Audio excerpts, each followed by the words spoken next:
ये कहानी है एक अहंकारी साहूकार की। धन दौलत की कोई कमी नहीं थी, लेकिन उसके दिल में लालच और अभिमान भरा था। उसकी पत्नी इसके बिल्कुल विपरीत भगवान गणेश की सच्ची भक्त थी। हर बुधवार व्रत रखती और पूरे मन से पूजा करती। स्वामी, आज बुधवार है। यह विघ्नहर्ता गणेश जी का दिन है। कृपया आज व्यापार के लिए बाहर मत जाइए। ये सब ढोंग है। क्या एक दिन से मेरा व्यापार रुक जाएगा? मेहनत और पैसा ही असली शक्ति है। साहूकार घोड़े पर सवार होकर निकल पड़ा, परंतु जैसे ही वो शहर की सीमा से बाहर पहुंचा, घोड़ा अचानक लंगड़ा गया। साहूकार घबरा गया।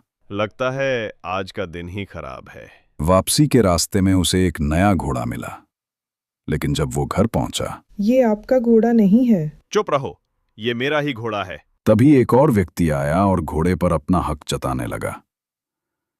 मामला राजा तक पहुंचा।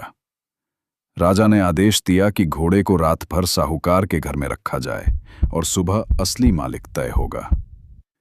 पूरी रात पत्नी ने आंसुओं से भगवान गणेश से प्रार्थना की। हे विघ्नहर्ता, मेरे पति को क्षमा कर दीजिए। उन्होंने अज्ञानवश आपका अपमान किया है। सुबह होते ही साहूकार ने अपनी पत्नी का चेहरा देखा, जो बिल्कुल उसके जैसा हो गया था। दोनों भयभीत हो उठे। वे समझ गए कि ये गणेश जी की लीला है। उन्होंने मिलकर भगवान से क्षमा मांगी। हे गणेश जी, मुझे क्षमा करें। अब से मैं हमेशा आपका व्रत करूंगा। गणेश जी प्रसन्न हुए।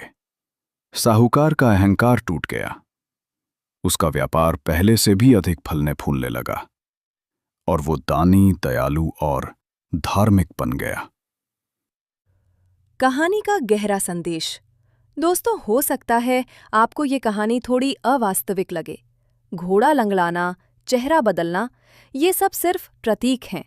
घोड़े का लंगड़ाना ये दिखाता है कि जब हम अहंकार में होते हैं तो हमारी सफलता का रास्ता भी लड़खड़ाने लगता है। चेहरा बदलना ये दर्शाता है कि जब हमारा मन बदलता है तो हमारा जीवन और दुनिया को देखने का तरीका भी पूरी तरह बदल जाता है। साहूकार ने अपनी पत्नी की भक्ति को समझना शुरू कर दिया था। ये कहानी हमें सिखाती है कि सच्ची आस्था और विश्वास में बहुत बड़ी शक्ति होती है। जब हम अहंकार और लालच को छोड़कर ईश्वर के सामने झुकते हैं तो वो सिर्फ हमारी मुश्किलों को ही दूर नहीं करते, बल्कि हमारे जीवन को एक नई, बेहतर दिशा देते हैं।